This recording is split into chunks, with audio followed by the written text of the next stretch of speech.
2. Faça mais, pense menos. O neurocientista Adam Kepex também está, como nós, em busca da confiança.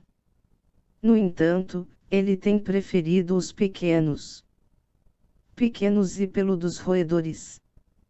Os ratos, segundo Kepex, são menos complicados que as pessoas. Eles não enterram seus instintos básicos em camadas e mais camadas de emoções e pensamentos emaranhados. As pessoas dizem que são confiantes, quando, no fundo, tremem nas bases. Ou o contrário, dizem que se sentem inseguras, mas suas ações demonstram ousadia. Para fins de pesquisa, Kepex acha as pessoas insatisfatórias. Ele está tentando chegar a uma noção bastante básica da confiança, que chama de confiança estatística, ou, em termos leigos, a medida da nossa certeza sobre a decisão que tomamos. Seus estudos revolucionários chamaram a atenção dos psicólogos. Porque sugerem que a confiança é uma qualidade comum a todas as espécies. Quem diria que os ratos também são confiantes? Ficamos intrigadas com o trabalho de Kepex e esperávamos que seus estudos com ratos nos ajudassem a entender o que constitui a confiança básica nos seres humanos. Ele acredita que a confiança na tomada de decisões em ratos tem muito em comum com o processo decisório humano. Imagine que, ele nos disse, você está indo de carro a um novo restaurante. Alguém lhe ensinou o caminho, e, no semáforo, você vira à direita. Você percorre 1 quilômetro e mais 1 quilômetro. Nada de restaurante. Chega um momento que você começa a pensar, o restaurante deveria estar por aqui. Será que entrei na rua errada? Sua decisão de persistir e continuar indo em frente depende do seu nível de confiança naquela curva que fez no semáforo. É essa persistência que Kepex mensura no comportamento dos ratos, e seus estudos sugerem que a confiança, em essência, é uma qualidade bastante básica. O que é confiança, afinal? Bem, sem dúvida não é o que achávamos que descobriríamos quando começamos as pesquisas para este livro. A confiança não é, como pensávamos, simplesmente se sentir bem consigo mesmo, dizer que você é uma pessoa fantástica, perfeita do jeito que é e capaz de fazer o que quiser. Esse jeito de pensar nunca nos leva muito longe, não é mesmo? Apenas dizer eu consigo não significa que você realmente acredita nisso ou que vai fazer alguma coisa a respeito disso. Se fosse o caso, os psicoterapeutas não teriam clientes. E ouvir você é maravilhosa de outra pessoa também não ajuda em nada.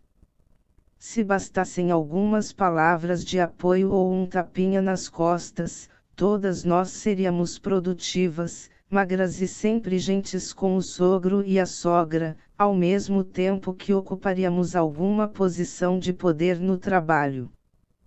Também imaginávamos a confiança como uma série de maneirismos e uma expressão de poder. A pessoa mais confiante parece ser aquela que fala mais alto e com mais frequência. O amigo que sempre sabe que tem razão ou o colega que domina todas as reuniões. Afinal, as pessoas mais confiantes não são simplesmente aquelas que, bem, parecem tão confiantes. Contávamos com a ajuda de Kepex e fomos conversar com ele no laboratório Cold Spring Harbor, que fica em Long Island, em um cenário deslumbrante à beira-mar, a 45 minutos de Manhattan. Pendendo sobre nossa cabeça enquanto subíamos ao escritório. Escritório de Kepex, no andar de cima, havia uma enorme escultura de vidro de Dalit Hull. Era um presente para James Watson, o pioneiro do DNA que transformou aquele centro de pesquisas em um dos melhores do mundo. O redemoinho de tentáculos luminosos amarelos e verdes com bolhas de variados tamanhos e formatos pedia um momento de contemplação. Surreal, pensamos. Kepeks, um homem de 39 anos com jeito de moleque, com cabelos cacheados escuros, um leve sotaque húngaro e usando jeans, explicou, rindo, que a escultura na verdade é uma ode à forma dos neurônios. Naturalmente. Ele passou as horas seguintes nos guiando generosamente por esse mundo desconhecido, nos ajudando a encontrar relações entre seus roedores e o código da confiança humano. Kepeks colocou um rato numa grande caixa. Na cabeça do rato havia algo como uma cartola branca permanente com uma série de eletrodos. O aparato fora acoplado cirurgicamente, e Kepeks nos garantiu que o animal não sentia mais a presença daquilo. Na lateral da caixa, na altura do focinho do rato, havia 3 aberturas brancas de uns 5 centímetros de largura. A abertura do meio liberava odores. O rato colocava o nariz na abertura e cheirava uma mistura de 2 aromas. A mistura tinha porcentagens variadas. Às vezes ficava evidente qual era o cheiro mais forte, e em outras era mais difícil distinguir os aromas da combinação. A tarefa do rato era descobrir o odor predominante e colocar o focinho na abertura da esquerda ou da direita para indicar sua decisão. Se ele acerta, Kepeks explicou, e escolhe a abertura correta, ganha uma gota d'água como recompensa. Mas o rato precisa esperar a gota d'água.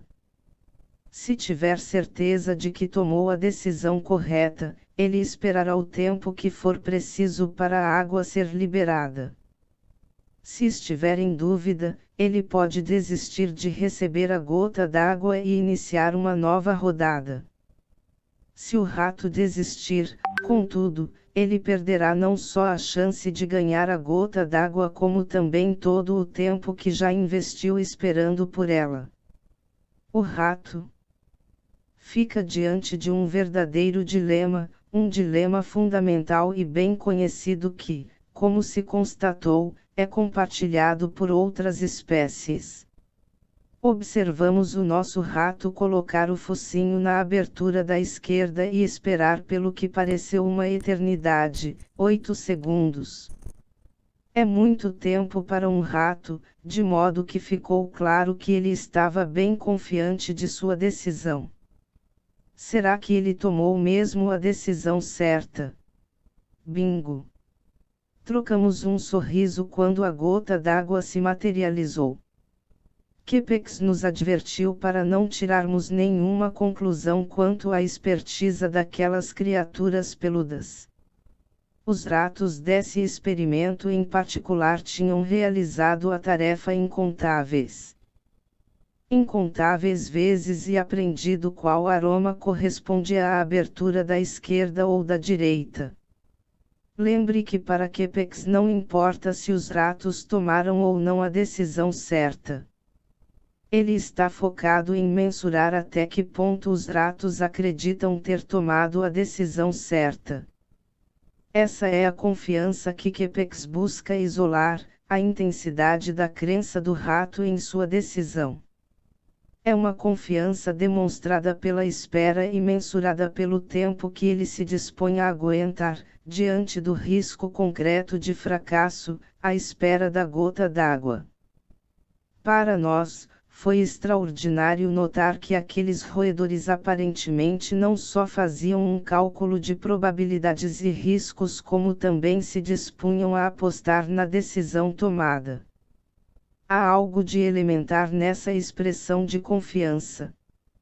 Os ratos fazem uma previsão com base em informações, com uma execução quase robótica. Em certas ocasiões, o cérebro humano também pode agir de maneira quase robótica. Todos os dias tomamos centenas de decisões, quase inconscientemente, que requerem uma confiança básica, apertar ou não o botão soneca do despertador, até onde se curvar para colocar os pratos na máquina de lavar louça e por aí vai. Kepex identificou a parte do cérebro que os ratos usam para tomar essas decisões, o córtex orbitofrontal, e acredita que a confiança estatística se encontra nessa mesma região do cérebro humano. O que vimos no laboratório de Kepex nos ajudou a formar uma imagem mais precisa da confiança. Para começar, os ratos do experimento nos mostraram que a confiança não é uma mera variedade de comportamento agressivo nem um foco interminável em sentir-se bem consigo mesmo. A confiança de um rato pode ser descrita, em linhas gerais, como a crença de que ele é capaz de gerar um bom resultado, gotas d'água, por meio de uma ação, esperar. Vimos um toque de autoeficácia nesse tipo de confiança. Notamos que se trata de uma cadeia de eventos que começa com aquele cálculo de confiança bastante básico, talvez inconsciente, que, por sua vez, estimula o resto da ação. Kepex nos apresentou uma visão mais profunda da confiança, tanto para ratos quanto para seres humanos. Na opinião dele, a confiança tem uma natureza dupla, ou, em outras palavras, tem duas caras. Um lado é objetivo, aquele processo de cálculo básico, uma ferramenta de confiança essencial que vimos os ratos usarem. O outro lado, segundo Kepex, é subjetivo. A confiança também é algo que vivenciamos como um sentimento. É o lado da confiança que conhecemos melhor e com o qual passamos muito mais tempo, pelo menos conscientemente. É o elemento mais emotivo, com sua promessa sedutora e sua natureza ilusória nos levando a tropeçar o tempo todo. Kepex acredita que os ratos também sentem confiança em alguns aspectos. No meio daquela conversa fascinante e esclarecedora, nos ocorreu que as mulheres se beneficiariam muito se considerassem por mais tempo a versão de Kepex, ou até mesmo qualquer interpretação menos conhecida, menos glamourosa, mais pé no chão da confiança. Talvez a confiança não precisasse ser tão misteriosa, sofisticada e perversamente fora do nosso alcance. Foi um alívio poder vê-la, pelo menos em parte, como uma ferramenta simples e concreta, uma bússola extremamente útil, se ao menos conseguíssemos fazê-la funcionar. Assim, é claro que começamos a nos comparar com os ratos. Seríamos pelo menos tão confiantes quanto eles? Perguntamos ao Dr. Kepex, com sua paciência infinita, se ele tinha algum jeito de medir a nossa confiança básica, objetiva, sem precisar implantar cirurgicamente eletrodos no nosso cérebro ou nos forçar a inalar uma mistura de odores questionáveis. Kepex vinha conduzindo testes em estudantes para investigar um tema similar apenas usando jogos de computador.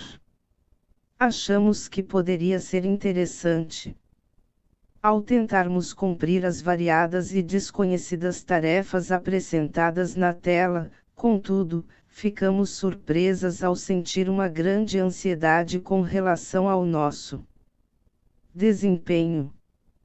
Não demoramos muito para descobrir que nós duas tínhamos obtido excelentes pontuações, tanto na nossa confiança estatística, medida pelo tempo que levamos para avaliar a nossa confiança em cada resposta, quanto na nossa precisão real.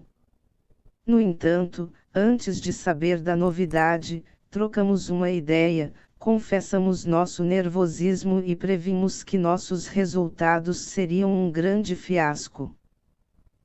Naquele momento, realmente acreditávamos nisso. Lastimável. Era a nossa própria versão distorcida daquele paradoxo tão conhecido. Era difícil entender o modo como havíamos participado daquele teste. Tínhamos lido tantas pesquisas sobre mulheres que duvidam de si mesmas e subestimam seu desempenho em testes e mesmo assim não conseguimos evitar a sensação.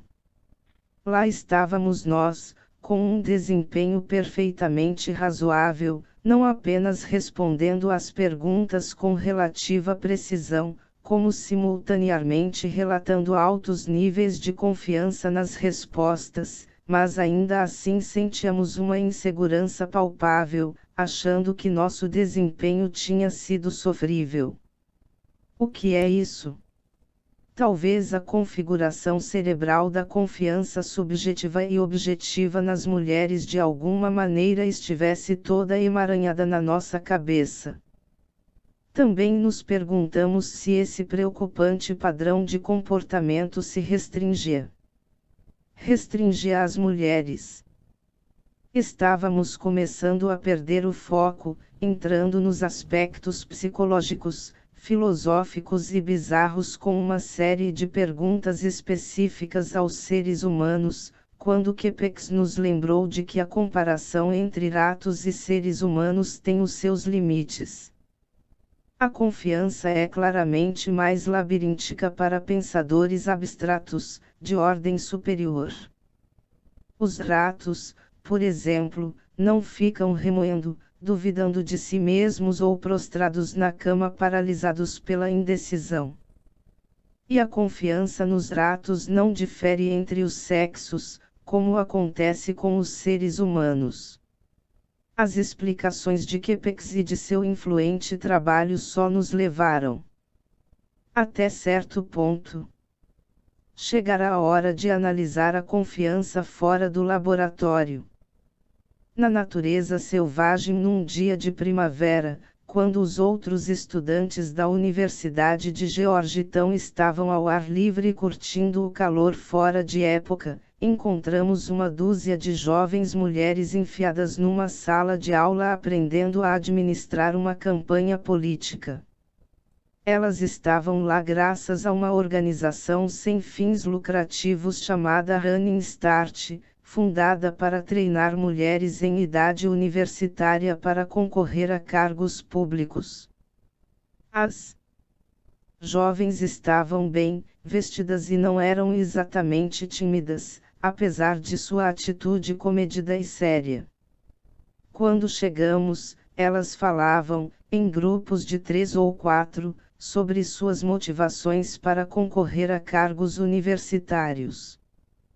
Uma jovem se preocupava com o fato de preservativos não serem vendidos no campus, outra se incomodava com a falta de kits estupro, usados por profissionais da área médica para coletar e preservar evidências físicas de abusos sexuais, auxiliando assim na investigação de acusações de estupro.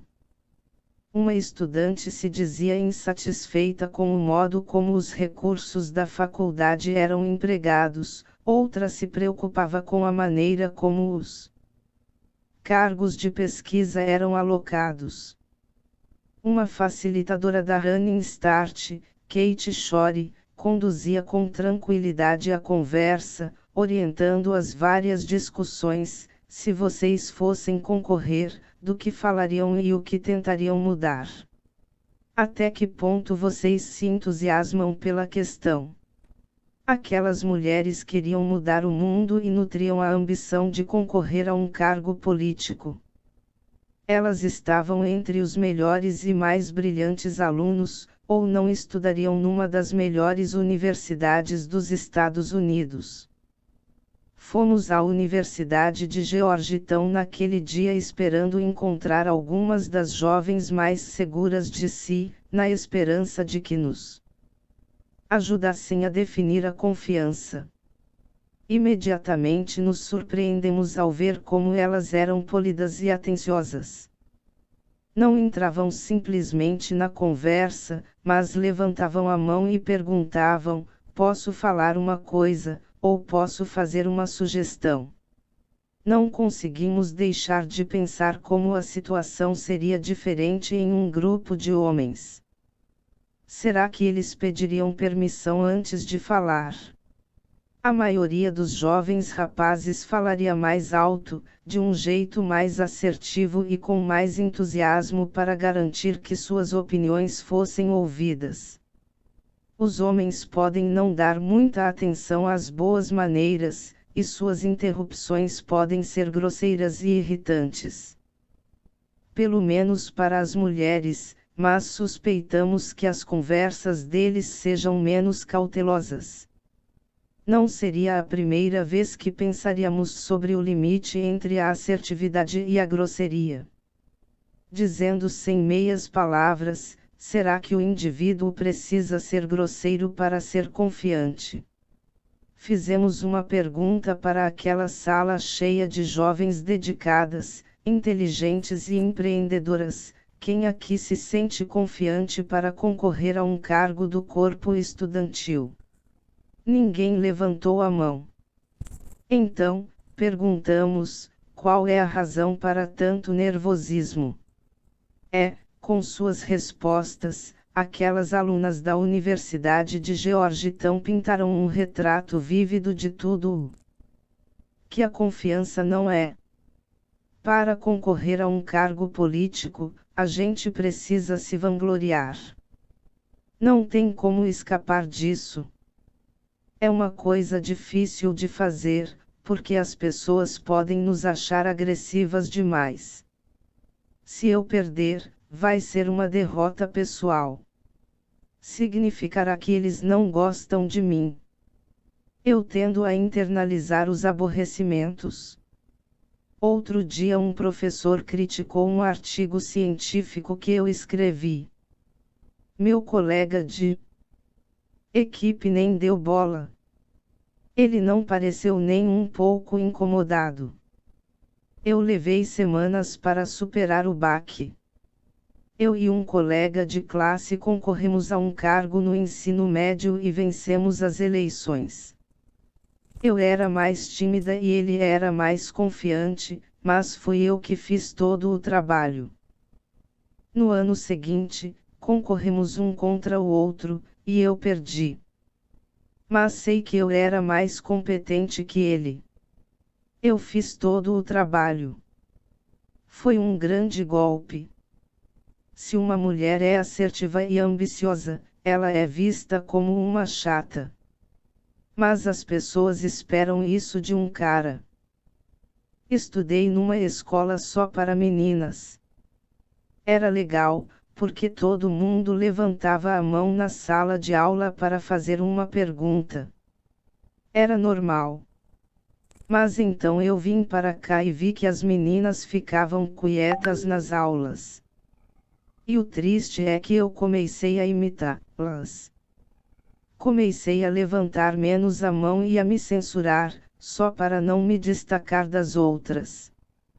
Depois dos tratos descomplicados, que, por sinal, não demonstram qualquer diferença clara entre os sexos na tomada confiante de decisões, a conversa com aquelas jovens foi uma decepção.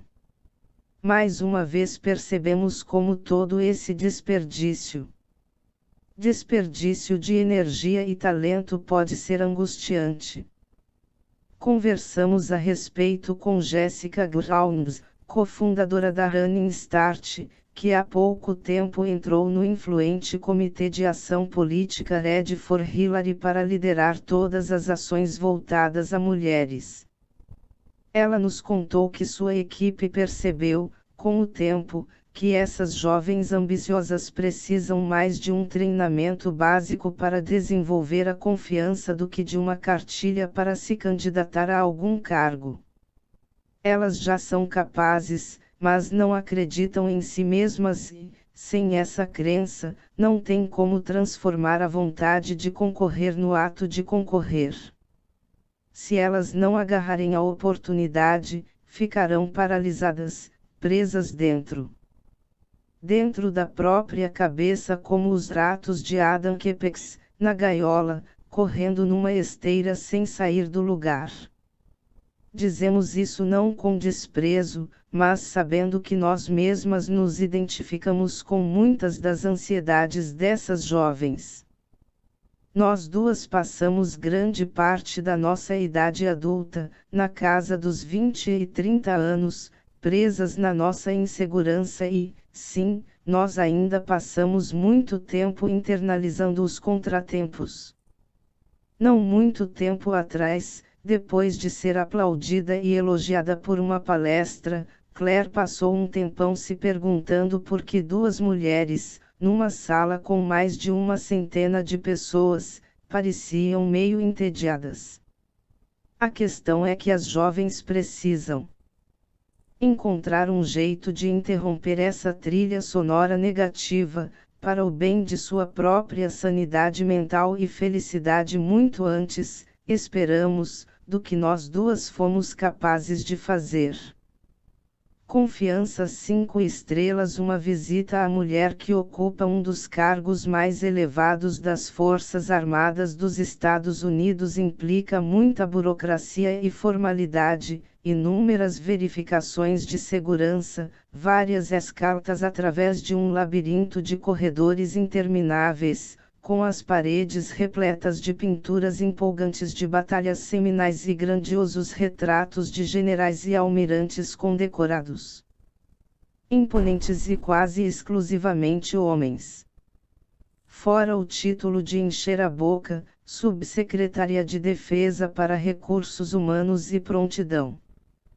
Quando finalmente chegamos a Major, General Jessica Wright, no entanto, em seu escritório escondido bem no meio do Pentágono, ela se revelou uma agradabilíssima surpresa. Embora a decoração de sua sala fosse previsivelmente masculina, com poltronas de couro e mesas de mogno, Wright era tudo menos masculina. Ela pode ser do alto escalão, mas tinha uma atitude prática, nos conduzindo a um sofá e nos deixando à vontade com algumas perguntas. Os olhos da general eram brilhantes e curiosos, e ela ouvia com atenção.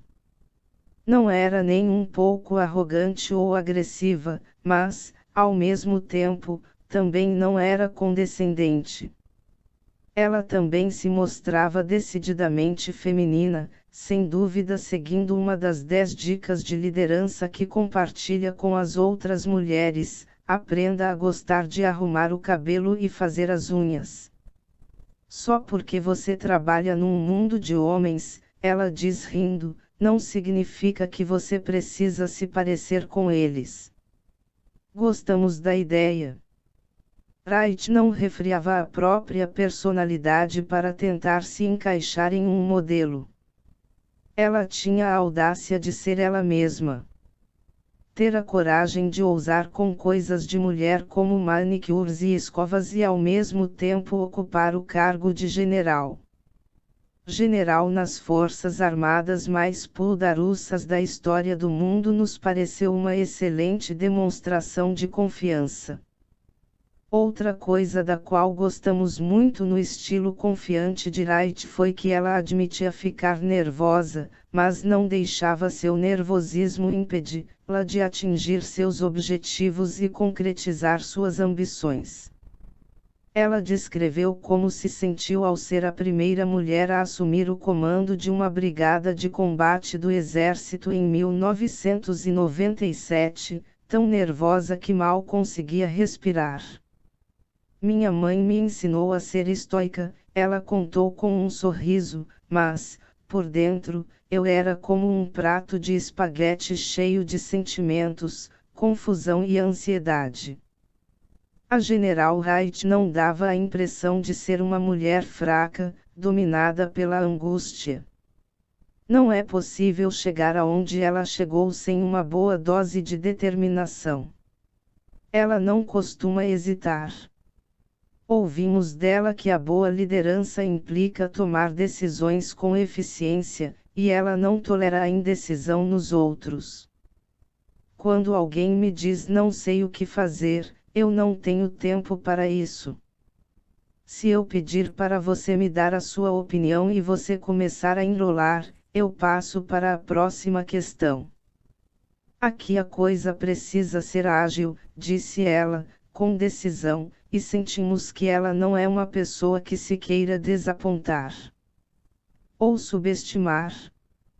Porque, quando pressionada, Jessica Wright parte para a ação, mesmo quando intimidada. Ela se lembra de quando tinha acabado de ser promovida a tenente e um superior lhe disse diretamente que não gostava de mulheres nas Forças Armadas. Umas 500 coisas passaram pela minha cabeça, disse ela. E eu olhei para ele e disse, Sargento Minsky, agora o senhor tem a chance de superar esse sentimento. Ela sorriu maliciosamente quando caímos na risada. Eu ainda não sei como aquilo saiu da minha boca. É verdade, eu não sei. Sua resposta ousada compensou. O sargento e ela se tornaram amigos, e ele chegou a orientá-la em sua carreira como jovem oficial. Wright atribui a amizade àquele primeiro contato, no qual ela provou ser capaz de se defender. Fomos conversar com Wright na esperança de que ela nos ajudasse a caracterizar a confiança. No final, ela nem precisou se dar ao trabalho de descrever a qualidade, por demonstrar a confiança com tanta clareza em seu estilo, suas histórias e seus comentários. Nos nossos blocos de notas, além de fazer grandes círculos ao redor da resposta dela para o sargento Minsky, que não víamos a hora de usar, anotamos os termos ação, ousadia e tomada eficiente de decisões. Mas também anotamos sincera e feminina. E também, uma certa desenvoltura.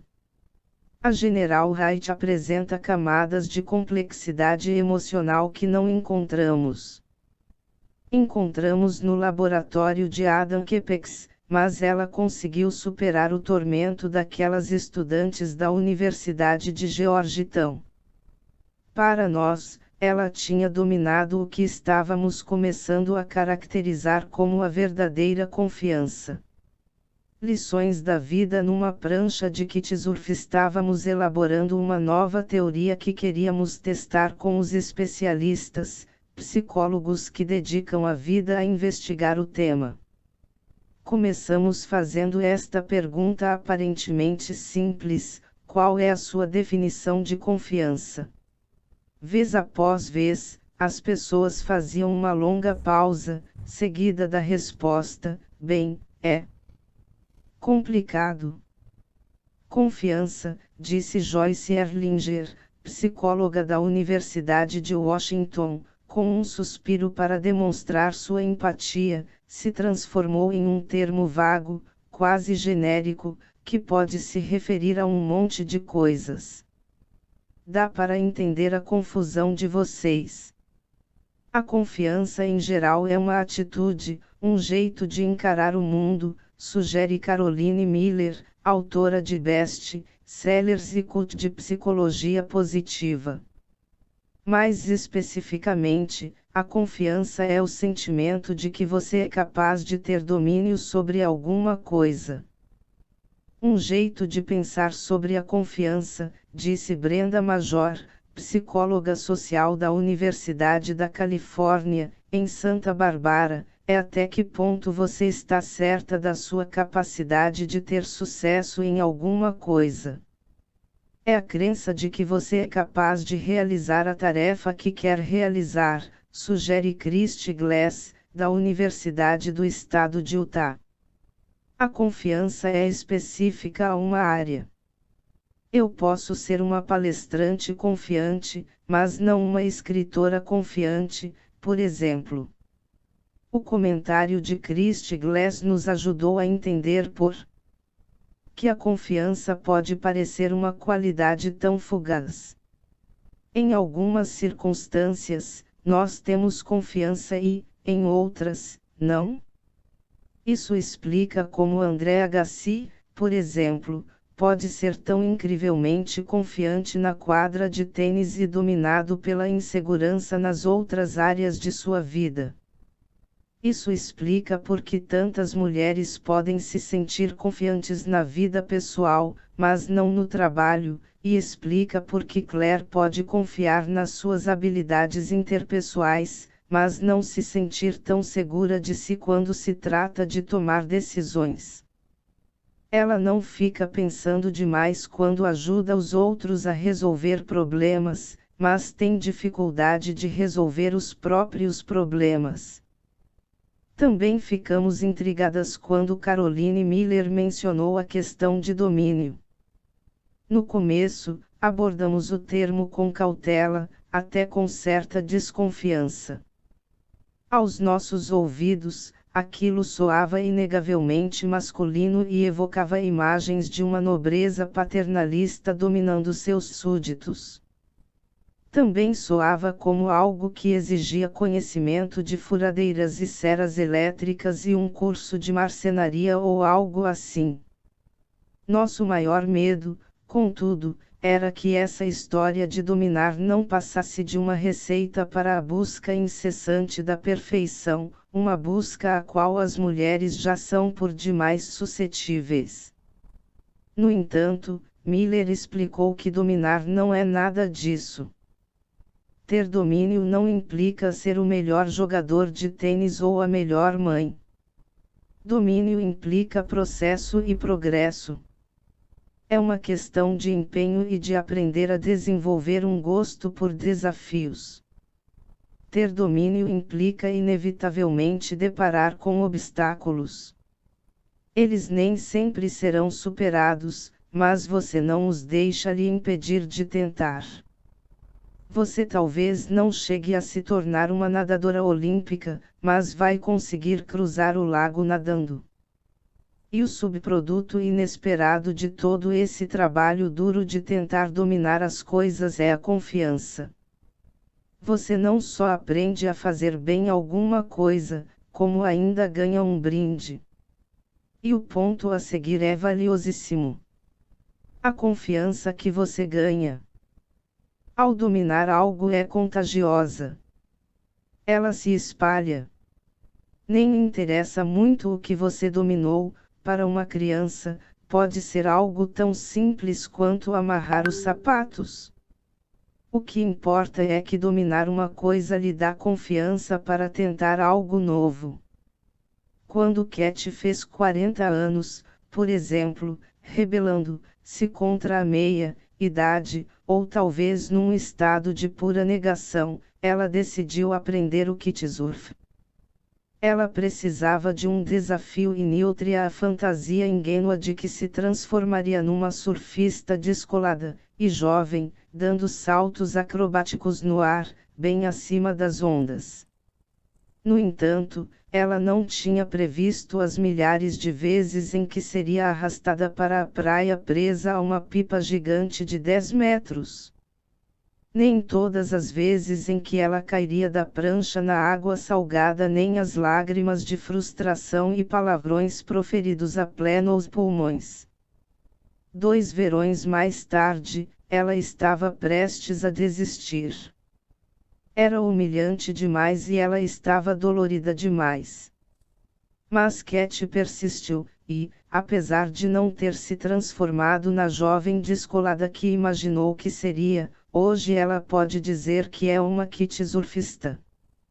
Os filhos dela, que começaram bem depois, naturalmente já são 10 vezes melhores, mas a questão não é essa. Tendo dominado, mais ou menos, um esporte radical, Cat já está de olho no próximo esporte que a ajudará a encarar a próxima década. Conheça os primos da confiança. A confiança estava começando a ficar nítida. Estávamos cada vez mais convencidas de que a confiança envolve ação fazer, dominar e talvez até decidir, mas ainda tínhamos uma montanha de outros termos lutando pela nossa atenção. Por um tempo, chegamos a cometer o erro primário de usar confiança e autoestima como sinônimos. Nossos especialistas se encarregarão de corrigir esse deslize.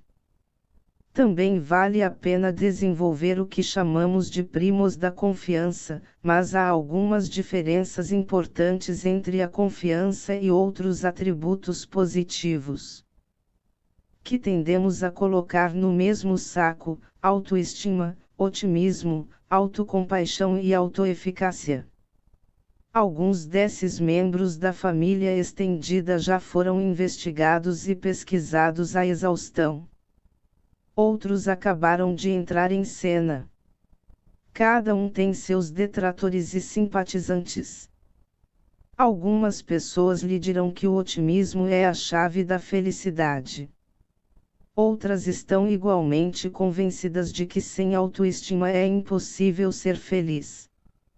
O que essas qualidades têm em comum é que elas nos possibilitam viver uma vida mais rica, atuar na nossa capacidade máxima, melhorar nosso desempenho profissional e aprofundar nossos relacionamentos pessoais. Num mundo ideal, todo mundo teria todas essas qualidades em abundância. Autoestima: sou uma pessoa de valor e me sinto bem comigo mesma. Concorde com essa afirmação, e as chances de você ter uma autoestima relativamente elevada serão grandes. A autoestima é um juízo de valor sobre o nosso caráter em geral. É uma atitude: eu me amo ou eu me odeio, ou normalmente alguma coisa entre esses dois extremos. É a autoestima que nos possibilita acreditar que podemos ser amadas, que somos seres humanos de valor.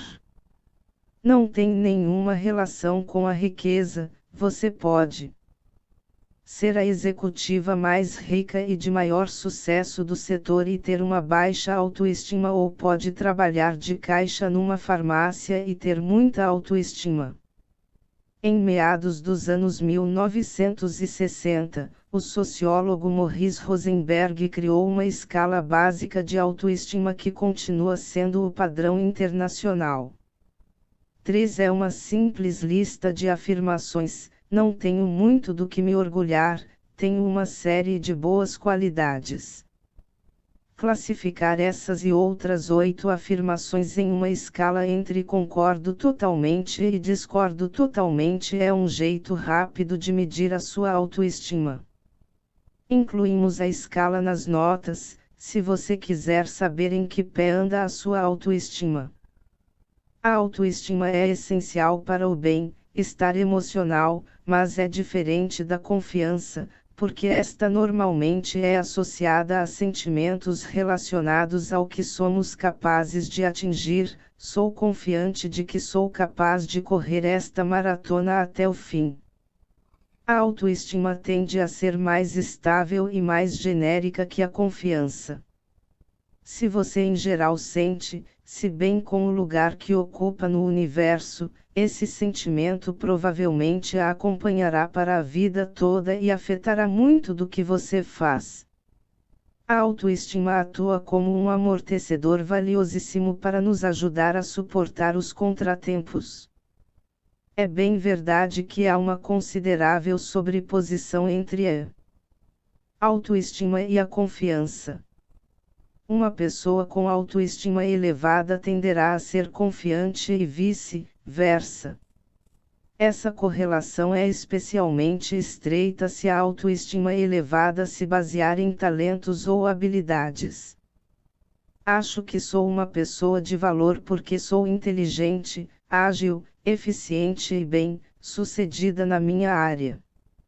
No entanto, se você não ligar muito para os seus talentos, habilidades, inteligência ou realizações, e for mais importante para você ser uma boa pessoa, talvez uma pessoa religiosa, ou viver de acordo com um código moral, então sua autoestima e sua confiança terão uma associação menos estreita. vale a pena observar que a autoestima tem perdido influência. Ultimamente, o conceito ganhou uma má reputação entre os psicólogos, para não mencionar empregadores, professores, pais e até alguns de seus antigos proponentes, depois de passar décadas sendo promovido em escolas, lores e até locais de trabalho. Isso porque se vendia uma autoestima pouco realista. 4. A ênfase era em simplesmente dizer às crianças e às vezes aos adultos que eles eram todos vencedores, todos fabulosos, todos perfeitos. Depois de observar uma geração inteira de crianças com a autoestima inflada se transformar em adultos à deriva, os especialistas perceberam que nada daquilo proporciona às crianças qualquer base concreta para acreditar que são capazes de fazer qualquer coisa ou até tomar decisões por conta própria. O otimismo jogou a autoestima para escanteio e é a qualidade mais badalada nos dias de hoje. Em latim, a palavra optimum significa o mais favorável. Assim, uma pessoa otimista espera o resultado mais favorável de qualquer situação. O otimismo é uma questão de interpretação, como na velha história do copo meio cheio ou meio vazio. Podemos vivenciar o mesmo evento, o copo tem a mesma quantidade de água, mas o modo como interpretamos os fatos depende da nossa atitude otimista ou pessimista. Winston Churchill traduziu a diferença em termos memoráveis: o pessimista vê dificuldades em todas as oportunidades, o otimista vê oportunidades em todas as dificuldades. Outra particularidade do otimismo é a gratidão. Se você for uma pessoa otimista, notará as coisas boas que acontecem com você e se sentirá grata por elas. Se for uma pessimista, provavelmente não dará tanta atenção às coisas boas e, quando as perceber, vai achar que não passam de frutos do acaso. Os psicólogos sugerem um teste simples: segure a porta do elevador para um otimista e ele provavelmente agradecerá. Um pessimista tem muito menos chances de sequer notar que você está segurando a porta para ele e, se notar, vai presumir que você abriu a porta para outra pessoa. Você pode ser otimista em relação a um acontecimento específico: a maratona vai ser divertida ou a prova vai ser fácil. Ou você pode achar que, em geral, as coisas vão dar certo. Diferentemente da autoestima, o otimismo não é um juízo de valor que você atribui a si mesmo. É uma atitude que se baseia em como você encara o mundo. Você não é otimista devido a seus talentos ou à sua bondade inata. Você é otimista por ter uma interpretação positiva do mundo. Nansok Park é uma das maiores especialistas do mundo em otimismo e leciona na Universidade de Michigan. Ela explica que confiança e otimismo são intimamente relacionados, mas com uma importante distinção: o otimismo é uma visão de mundo mais generalizada, o que não encoraja necessariamente a ação. 5. Já a confiança encoraja a ação. O otimismo é a sensação de que tudo vai dar certo, ela diz. A confiança é: eu sou capaz de fazer isto dar certo. Uma das vozes mais influentes da psicologia nos dias de hoje é a de Martin Seligman, um dos fundadores do movimento da psicologia positiva.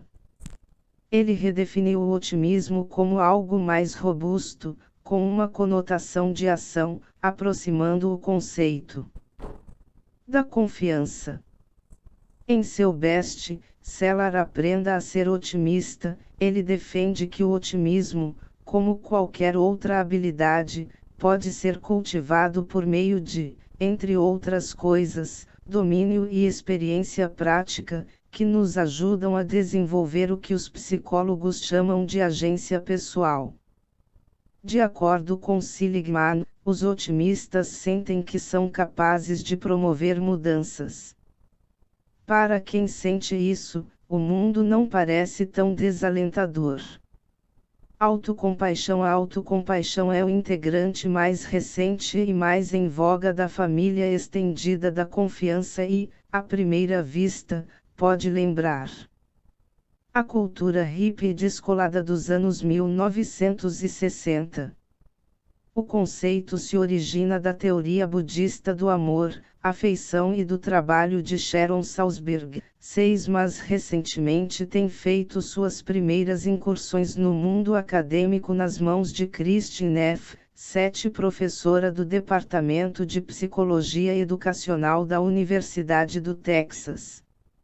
O preceito central é que todas as pessoas deveriam ser mais gentis consigo mesmas, pois assim elas serão mais saudáveis, mais realizadas e mais bem-sucedidas nas atividades que escolhem empreender. A autocompaixão requer que tratemos a nós mesmas como tratamos nossos amigos. Se uma amiga lhe dissesse, pisei feio na bola, estraguei tudo, o que você faria? Você seria gentil, solidária, compreensiva e daria um abraço nela. Ou, se for um amigo, você lhe daria um tapinha nas costas. Você tentaria levantar o amigo. No entanto, Neff nos disse, geralmente não nos tratamos com a mesma compaixão. Na verdade, as pessoas que normalmente são mais compassivas com os outros são as mais implacáveis consigo mesmas. A segunda chave da autocompaixão é que ela coloca nossas experiências individuais no contexto de uma experiência comum a todos os seres humanos. Ela pega nossas imperfeições e sofrimentos e os coloca em contexto, lembrando que todos os seres humanos sentem a mesma coisa. No nosso mundo orientado para o sucesso, tendemos a pensar no fracasso como algo anormal. Tiramos uma nota baixa na prova, não ganhamos aquela promoção, somos demitidas ou levamos um fora do namorado e nossa primeira reação é pensar, isso não deveria estar acontecendo. Naturalmente, contudo, esses contratempos fazem parte da vida. Se nunca passou por contratempos, você só pode ser um robô. Ao contextualizar nossas decepções desse modo, nos sentimos menos assustadas ou isoladas. Então, como a autocompaixão se encaixa no clã da confiança? À primeira vista, a autocompaixão e a confiança não se dão. Muito bem. Já podemos afirmar, com um razoável grau de certeza, que a confiança envolve ação. A autocompaixão diz, não fique se torturando. Coloque-se no contexto da condição humana em geral e aceite o fracasso. E nos perguntamos se a autocompaixão não nos levaria a meramente aceitar todos os nossos defeitos a ponto de entrarmos em um estado de profunda letargia. Por que não ficamos simplesmente jogadas no sofá assistindo a canais de compra na TV? Fui grosseira com a minha amiga, não fiz o jantar hoje, não conversei com aquela pessoa que parecia solitária, não fiz a lição de casa, não fui me exercitar na academia, não terminei meu projeto no trabalho, não fiz aquele curso difícil na faculdade. Ah, tudo bem, fazer o quê? Eu só sou um ser humano. Cadê o controle remoto? Neff explicou pacientemente que, longe de entrar em conflito com a confiança ou encorajar a indolência, a autocompaixão na verdade promove a confiança, nos permitindo assumir os riscos que nos deixam mais confiantes. É uma rede de segurança que nos permite desejar mais e até desejar coisas mais difíceis. A autocompaixão aumenta a motivação amortecendo os fracassos. A maioria das pessoas acredita que precisa se criticar para se motivar a atingir seus objetivos. Na verdade, quando você se critica o tempo todo, você se deprime, e a depressão não é um estado mental que promove a motivação, explicou Neff. Tendo superado nossas reservas iniciais, típicas de pessoas que acham que precisam superar todas as expectativas, vimos ainda outra vantagem da autocompaixão. É a aceitação de que, às vezes, tudo bem ser mediana.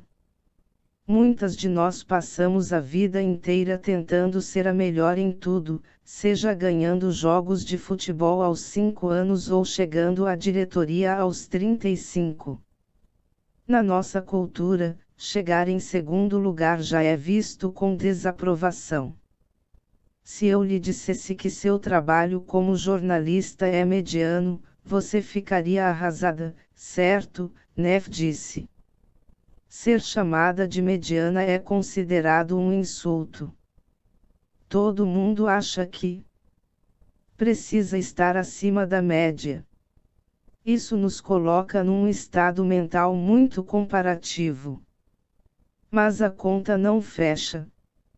Não é possível que todo mundo seja acima da média, embora muitos estudos mostrem que a maioria dos americanos pensa que de fato está acima da média. Vivemos num mundo de constantes comparações que se estendem muito além do local de trabalho. Ela é mais magra, mais rica e mais bem-sucedida que nós. Ela é uma mãe melhor, tem um casamento melhor. No entanto, definir-se o tempo todo pelas realizações alheias é como ir atrás do final do arco-íris. Sempre tem alguém com uma vida melhor. Às vezes, você se sai bem na comparação, outras vezes, não? A autocompaixão reconhece a insensatez desse modo de pensar. Para correr riscos, precisamos saber que nem sempre vamos sair vitoriosos. Caso contrário, nós nos recusaremos a agir ou ficaremos arrasadas. A autocompaixão não é uma desculpa para a inação. Pelo contrário, ela favorece a ação, nos conecta com os outros, com a humanidade, com todas as forças e as fraquezas que isso implica. Autoeficácia. Se a autocompaixão é o primo gentil e bonzinho, a autoeficácia é o primo durão, o que diz pare de se lamuriar e faça de uma vez.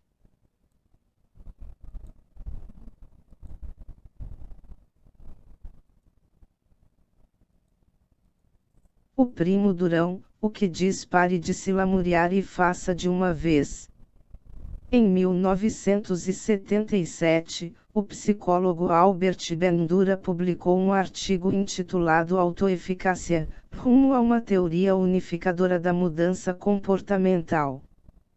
8. Esse artigo, com seu título misterioso, abalou o mundo impassível da psicologia acadêmica. A autoeficácia foi, pelos 30 anos seguintes, um dos temas mais estudados da psicologia. Ela é definida como uma crença na sua capacidade de ter sucesso em algo. A premissa básica de Bandura era que essas crenças, nosso senso de autoeficácia, podem alterar nosso modo de pensar, agir e sentir. A autoeficácia, de uma maneira bem parecida com o domínio das coisas, leva a efeitos colaterais. Colaterais positivos.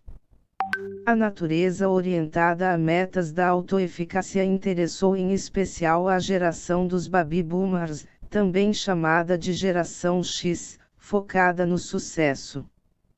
A autoeficácia, contudo, também tem uma qualidade simples e prática. todas nós podemos identificar objetivos específicos que queremos atingir: emagrecer 10 quilos, aprender espanhol e conseguir aquele aumento salarial. Bandura diz que a chave para de fato colocar esses anseios em ação é a autoeficácia. Se você tiver um bom senso de autoeficácia, verá os desafios como tarefas a serem cumpridas, se envolverá mais profundamente nas atividades a que se propõe e se recuperará mais rapidamente dos contratempos. A falta de autoeficácia nos leva a evitar desafios, a acreditar que somos incapazes de realizar tarefas mais difíceis e a ficar remoendo os resultados negativos. Como acontece com a confiança, o domínio é fundamental para a autoeficácia. Em outras palavras, esforce-se, domine alguma coisa e desenvolva a autoeficácia, a crença de que você é capaz de chegar lá. Alguns especialistas nos disseram que acham autoeficácia e confiança a mesma coisa. Outros afirmaram que há distinções, que a confiança também pode ser uma crença muito mais generalizada da nossa capacidade de ter sucesso no mundo. A autoeficácia também soou, para nós, um pouco como o otimismo aprendido de Seligman. Os três conceitos são intimamente associados a um senso de poder pessoal.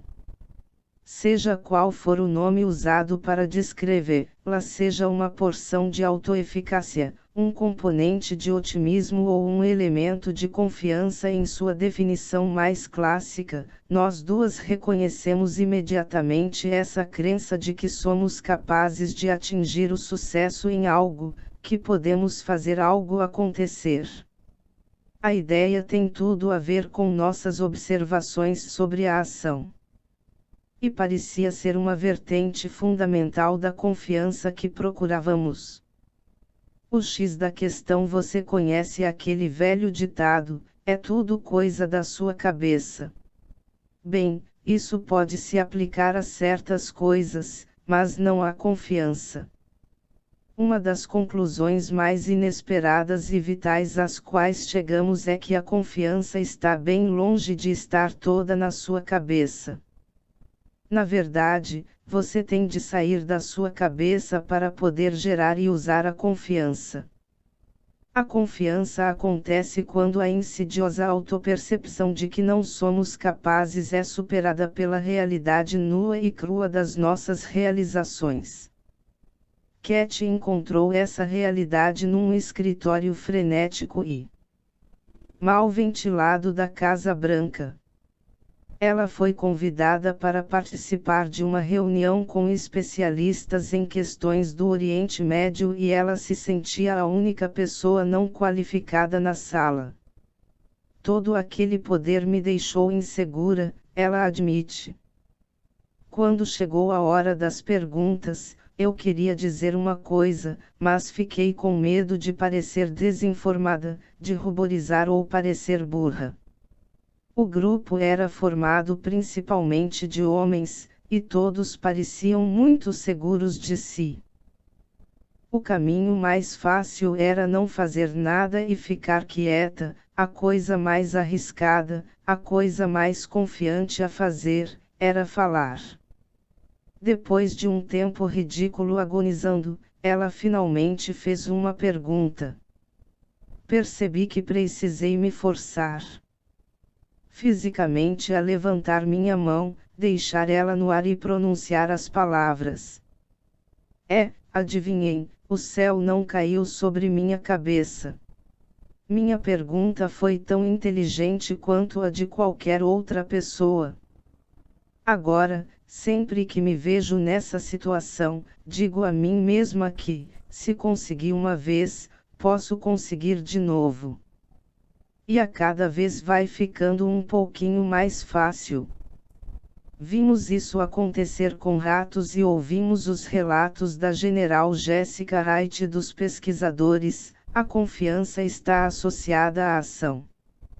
Estávamos convencidas de que um dos ingredientes essenciais da confiança é a ação, aquela crença de que somos capazes de ter sucesso nas coisas, de fazer acontecer.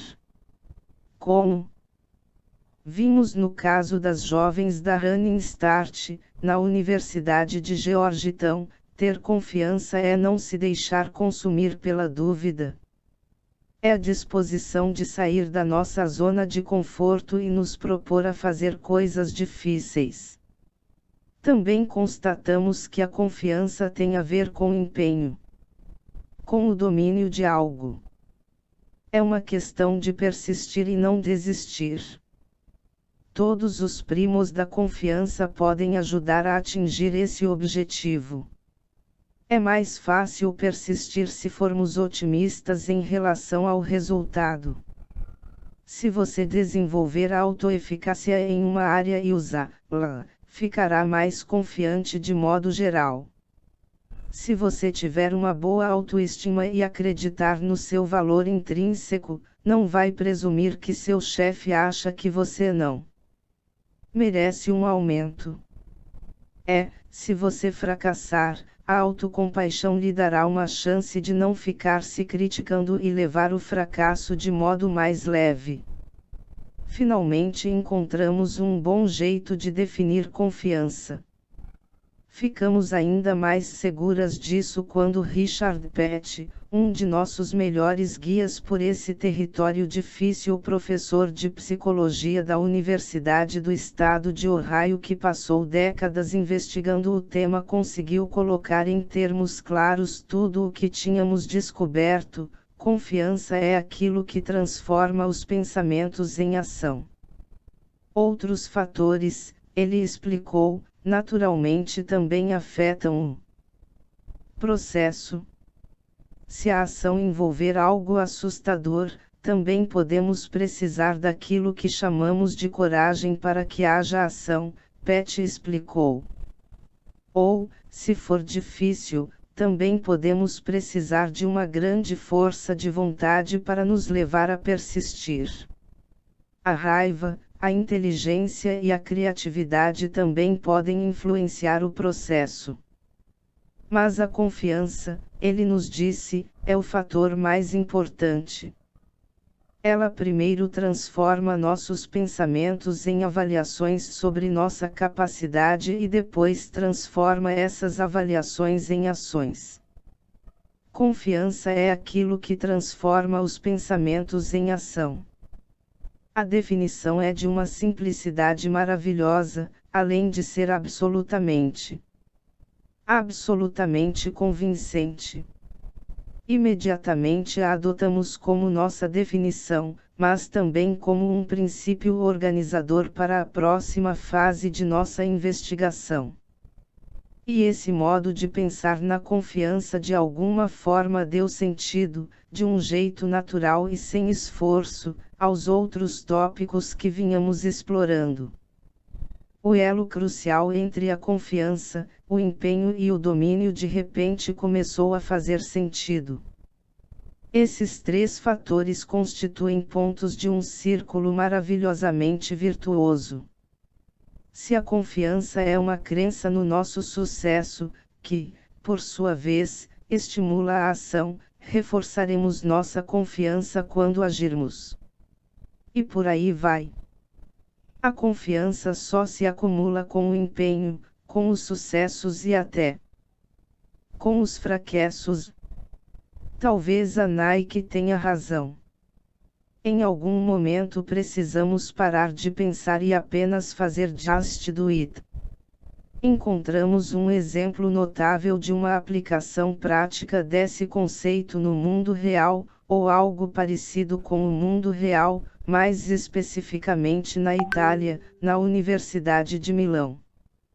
Lá, conversamos com o psicólogo Zach Estes, que passou um bom tempo curioso com a disparidade da confiança entre homens e mulheres.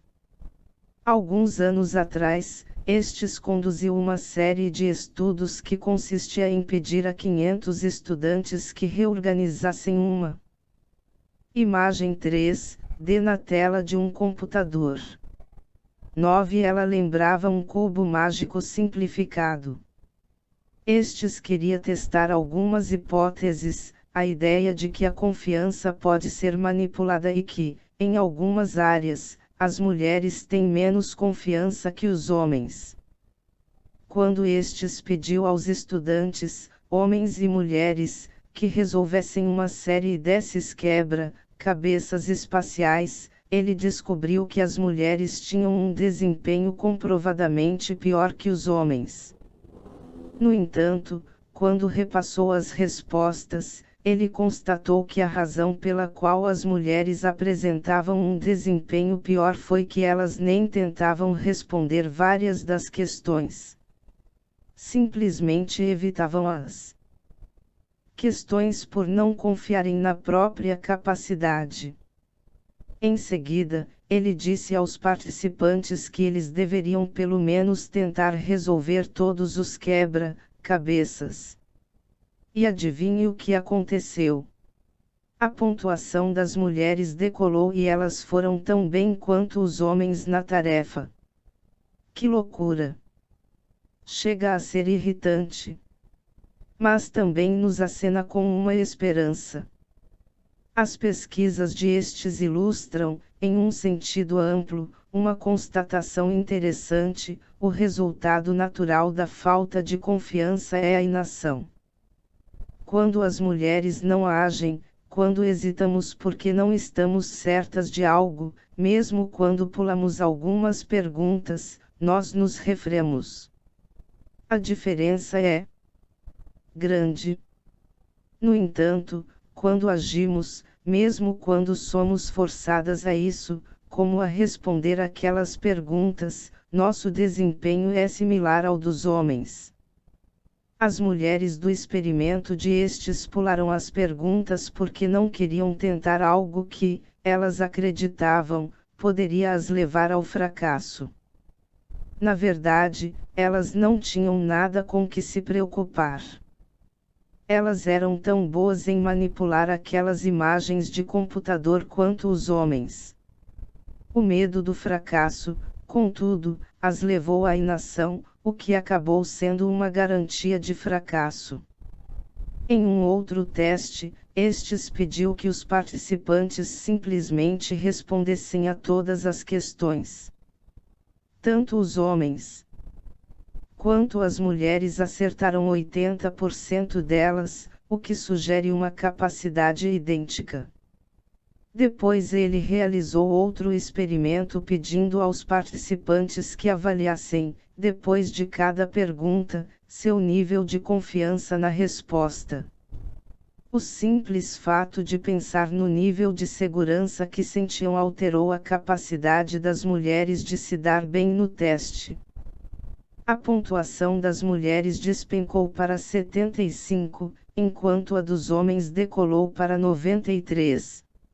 Será que as mulheres são mesmo tão suscetíveis a agarrar qualquer oportunidade de se criticar? Basta nos perguntar se temos certeza de alguma coisa e o nosso mundo entra em parafuso enquanto, para os homens, a pergunta só parece lembrar-los do quanto eles são fantásticos. Por fim, estes decidiu tentar aplicar uma injeção de confiança. Ele disse a alguns participantes, escolhidos completamente ao acaso, que o desempenho deles tinha sido espetacular no teste anterior. No teste seguinte, esses participantes, homens e mulheres, aumentaram drasticamente a pontuação. Foi uma medida clara do que a confiança é capaz de fazer: impulsionar a ação e afetar consideravelmente nosso desempenho, para melhor ou para pior. E não é difícil imaginar as implicações disso para a confiança e a vida cotidiana das mulheres. O viabilizador da vida pense nisto. Todas nós somos capazes de imaginar como seria incrível escrever aquele romance, nos candidatar para aquele novo cargo ou simplesmente abordar aquela pessoa interessante. Mas quantas de nós de fato fazemos isso?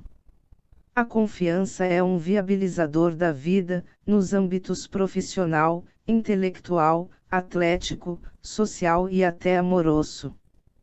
O homem que você conheceu na conferência parece interessante, você gostaria de ligar para ele e marcar um encontro.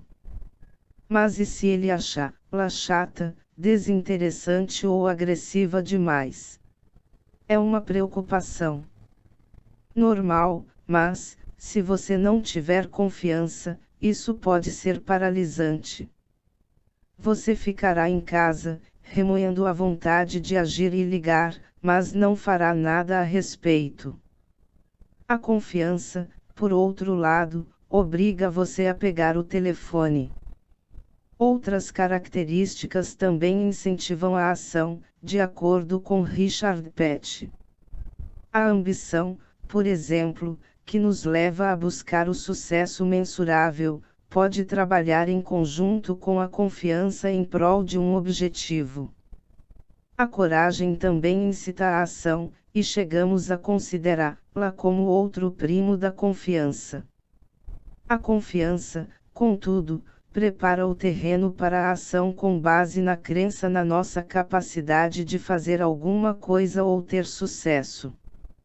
Nisso, enquanto a coragem incentiva a ação sem considerar os riscos ou as chances de sucesso e se origina em um lugar bem diferente, em uma espécie de centro moral. Mas pode ser um importante aliado da confiança, especialmente em situações nas quais não contamos com o benefício de uma reserva de confiança e precisamos dar aqueles primeiros e aterrorizantes passos para começar a desenvolvê-la. E é bem verdade que outros fatores também podem nos limitar. A falta de motivação acaba nos impedindo de nos candidatar para aquela promoção. A procrastinação pode interromper nosso treino para aquela maratona. Mas, se a vontade existe, o único verdadeiro inibidor é a falta de crença na nossa capacidade de vencer. Sejamos sinceras, nem a tentação de um sofá confortável nem a falta de motivação deverão ser os fatores que nos impedirão de nos defender em momentos de confronto ou de ligar para um cliente em potencial para tentar fechar uma venda. A confiança é tudo o que importa nesses casos. Todavia, ficamos com algumas pulgas atrás da orelha depois das nossas intensas conversas com Cameron Anderson a respeito dos méritos do excesso de confiança. Qual é o nível ideal de confiança? Será mesmo possível mensurá-la? Com uma definição clara de confiança em mãos, nos pareceu mais fácil responder a essas perguntas. Todos os cientistas sociais e cientistas quantitativos que consultamos concordaram veementemente que o ideal é uma leve inclinação para o excesso de confiança. Adam Kepeks, nosso especialista em ratos, acredita que um nível como esse é fundamental e biologicamente benéfico. É interessante ter níveis adequados de confiança para fazer as apostas certas na vida, ele nos disse. E, na verdade, é interessante ter um pouco de confiança extra como uma garantia diante da incerteza. Em outras palavras, é melhor acreditar um pouco mais na sua capacidade do que o necessário, porque assim você tende a fazer as coisas em vez de apenas pensar em fazê-las. Provavelmente você já tem uma boa ideia do seu nível de confiança, especialmente se reconheceu alguns dos comportamentos que descrevemos. No entanto, existem medidas formais para isso. Incluímos duas das escalas de confiança mais precisas nas notas no fim deste capítulo. Uma delas foi criada recentemente por Richard Petty e seu colaborador Kenneth DeMarray, da Universidade de Buffalo. A outra é um levantamento com mais de 30 anos ainda muito utilizado. Não leva muito tempo preencher os questionários, caso você tenha interesse em dar uma olhada no seu nível atual de confiança. A confiança, acreditamos, é nosso elo perdido. É o fator que pode nos tirar da nossa cabeça ocupada e nos levar ao terreno libertador da ação. A ação confiante assume várias formas, e nem sempre é tão patente quanto se candidatar a um emprego ou aprender kitesurf. Uma decisão, uma conversa, uma opinião. Tudo é impulsionado pela confiança.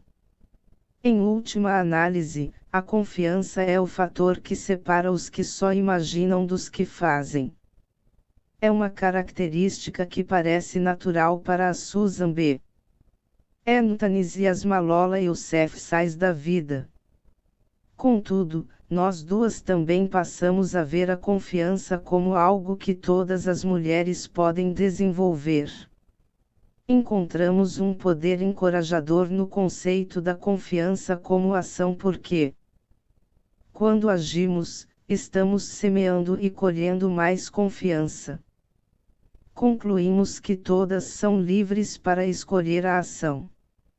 Será que escolhemos ter ou não confiança? Para confirmar essa noção sedutora, é necessário responder antes a outra pergunta. Notas 1.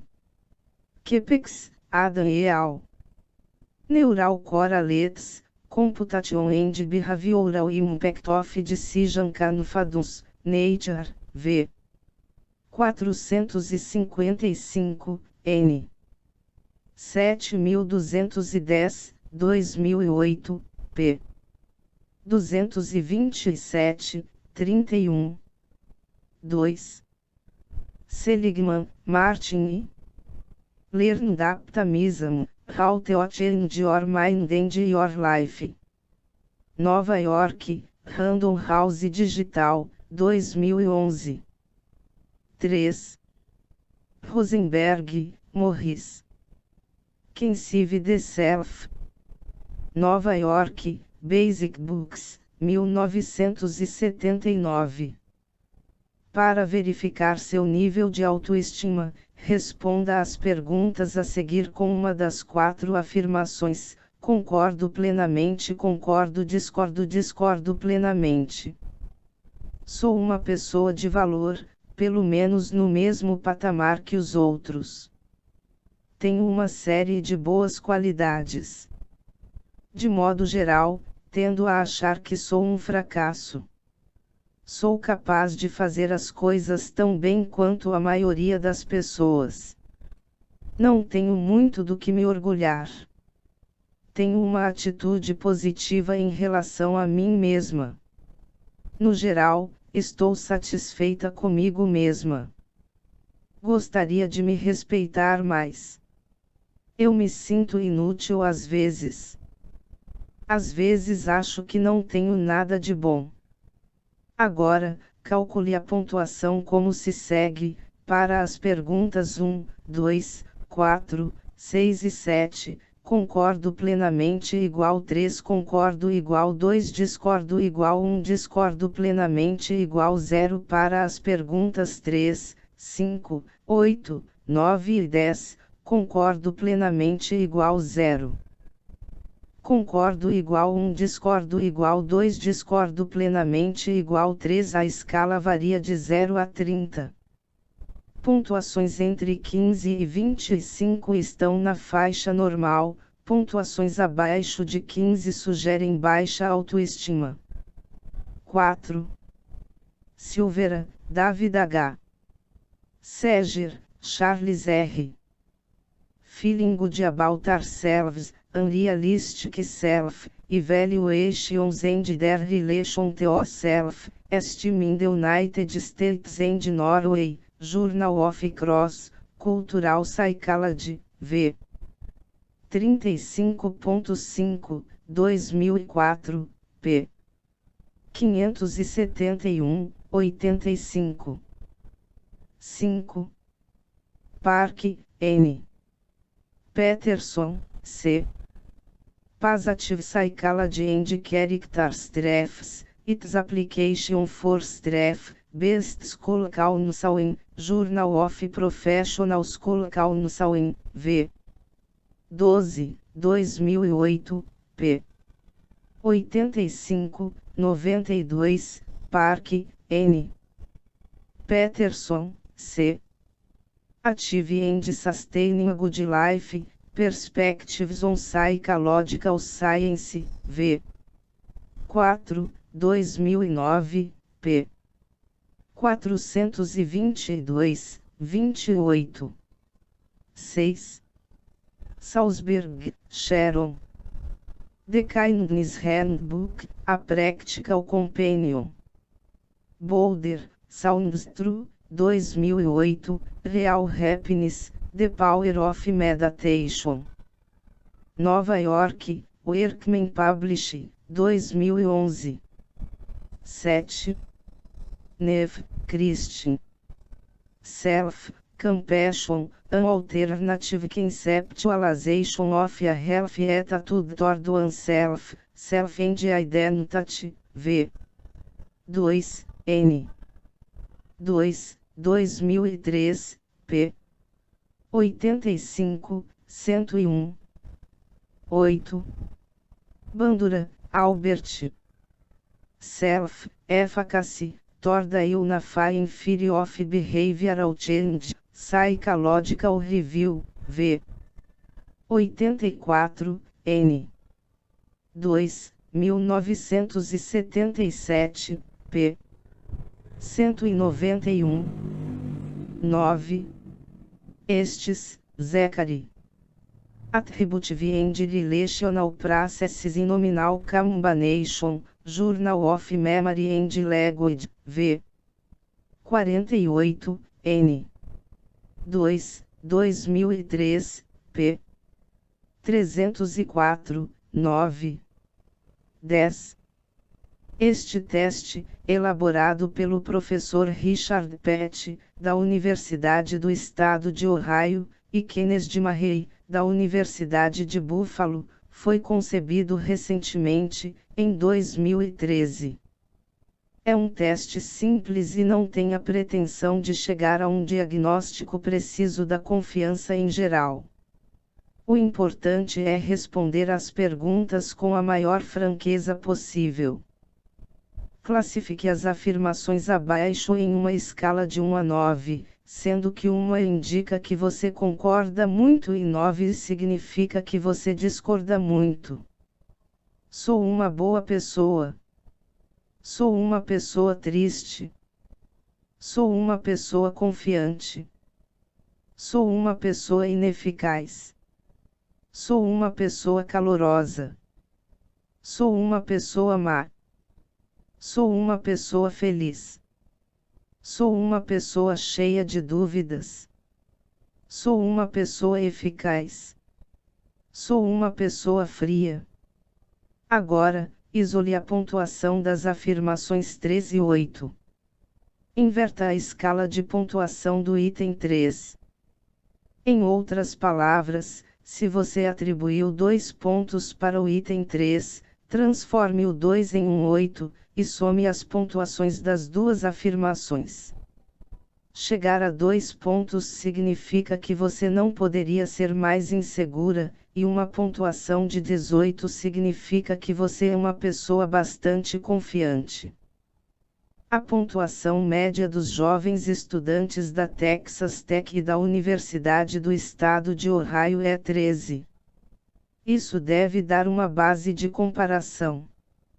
O professor Pett nos explicou que, com base nos dados coletados até agora, uma pontuação entre 9 e 14 é considerada média. Menos que 9 é considerado abaixo da média e mais que 14 é acima da média. Para saber mais sobre a aplicação dessa escala até o momento, veja estudos como, de Marrek, G. et al. The Role of Self, Confidence in Persuasion, a Multi-Process Examination, apresentado no encontro anual da Midwestern Psychological Association, Chicago, Illinois, maio 2012, IPET, R. E. de MARREE, K. G. Brinol, P. Individual Differences in the Use of Mental Contents, apresentado no encontro anual da Society of Experimental Social Psychology, Berkeley, Califórnia, SET. 2013. Outra escala relevante é a escala de autoeficácia geral, desenvolvida em 1981 e ainda muito utilizada. É mais uma medida da crença da pessoa na capacidade de fazer acontecer do que uma avaliação do senso de confiança em geral. A versão em inglês que utilizamos neste livro é de Ralph Schwartz e Matthias Jerusalem, 1995. Responda às perguntas a seguir usando o seguinte padrão de respostas: 1 igual nem um pouco verdadeiro, 2 igual muito pouco verdadeiro, 3 igual moderadamente verdadeiro, 4 igual exatamente verdadeiro. Sempre consigo resolver problemas difíceis se me empenhar o suficiente. Se alguém se opõe a mim, tenho como encontrar os meios e as maneiras de conseguir o que quero. É fácil para mim me ater a meus objetivos e atingir minhas metas. Sou confiante de que sou capaz de enfrentar eventos inesperados com eficiência. Graças à minha desenvoltura, sei como lidar com situações imprevistas. Sou capaz de resolver a maioria dos problemas se me empenhar o suficiente. Consigo manter a calma diante de dificuldades porque posso confiar que serei capaz de lidar com elas. Quando tenho um problema, geralmente sou capaz de encontrar várias soluções. Quando estou em dificuldades, normalmente consigo pensar em uma solução. Normalmente consigo lidar com qualquer situação. A soma deve ficar entre 10 e 40, sendo que as pontuações mais altas indicam uma atitude mais confiante. A média mundial é de 29 pontos. 3. Um cérebro feito para ser confiante. A estrada de